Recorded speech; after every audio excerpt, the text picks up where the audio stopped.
The FDA relies heavily on administrative mechanisms like Form 483s and warning letters to prompt voluntary corrections from pharmaceutical and medical device manufacturers.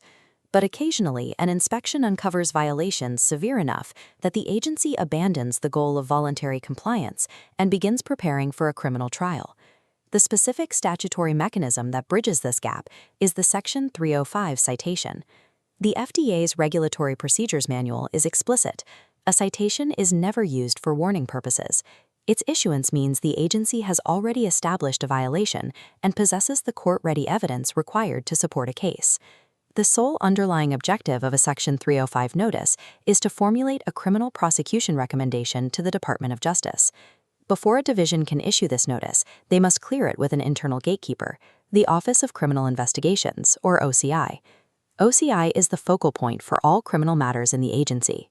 They possess the right of first refusal, reviewing the facts to decide promptly whether they will pursue the case themselves. Division management communicates all case details to their local OCI office to prevent any interference with other ongoing federal criminal investigations. If a firm receives a 305 notice, they have exhausted their standard administrative grace period and are firmly locked on to a criminal trajectory. Despite the severe legal stakes of a 305 notice, the meeting it triggers is surprisingly passive. Professionals often arrive expecting an aggressive courtroom-style interrogation or a formal deposition. The reality is completely different. No judge is in the room, the FDA presents no evidence, and calls 0 witnesses.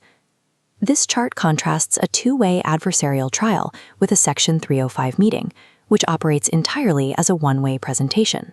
The agency uses this strictly as a listening session for respondents to present exculpatory evidence, while the compliance officer solely documents mitigating circumstances and corrective actions. A high-stakes criminal precursor disguised as a passive, one-way presentation creates a uniquely dangerous environment for unprepared professionals. The citation process extends far beyond the corporate entity itself.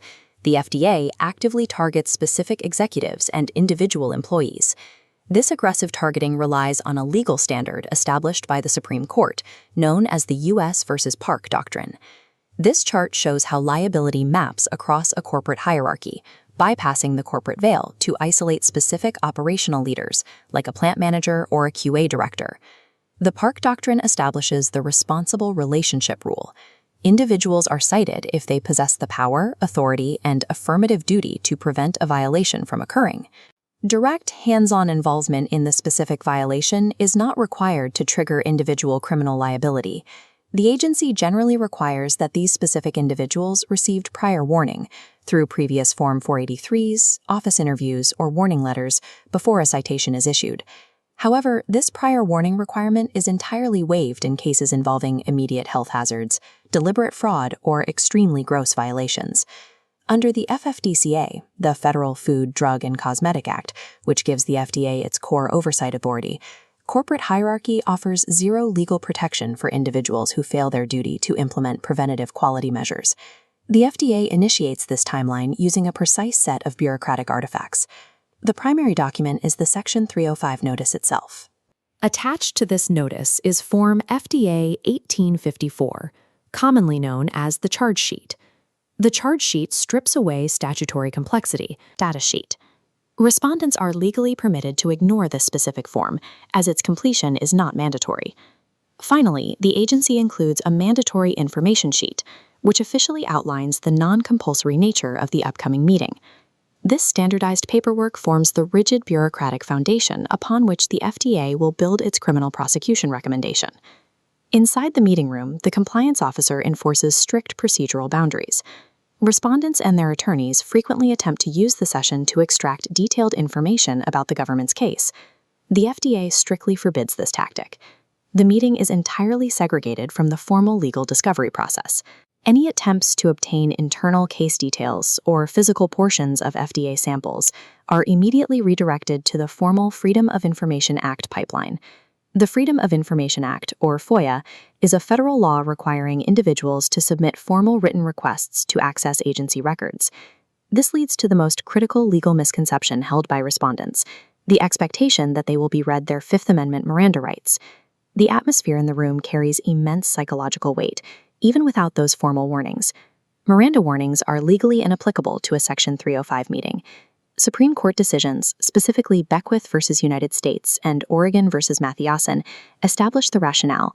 Because the respondent is not in physical custody and is free to leave the room at any time, custodial protections do not apply. To maintain control over the environment, the compliance officer operates under strict administrative rules.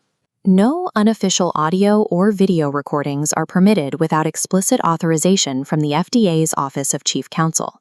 The FDA deliberately strips away standard adversarial trial mechanics and constitutional custodial warnings to maintain the meeting's rigid, one-way flow of exculpatory information. When the meeting concludes, the process shifts back to paper. The compliance officer's objective during this session was not to debate the charges, but to maintain continuity and document the respondent's exact claims. All notes, transcripts, and presented views are compiled into a finalized permanent file called the record.